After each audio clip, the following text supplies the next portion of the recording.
my yummy recipe for today.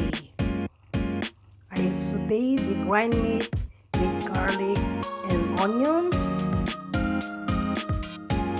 and then cook it a little bit tender, and then I put soy sauce,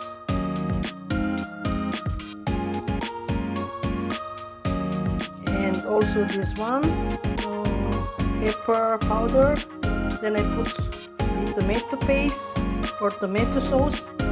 Then I put all the vegetable, carrots, potato, slice a little bit zucchini, sweet peas, and red bell pepper.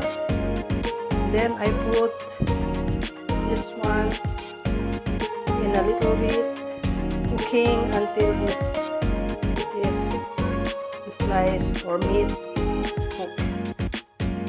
Yummy!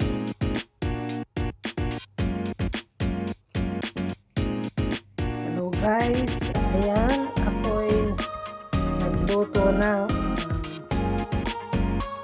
pancit with shrimps at fishball. Ayan, natipan kong magluto para bukas may pagkain. So yummy. Ayan, tapos lang ang maluto. Sarap-sarap naman. Yummy, yummy. My favorite pancit.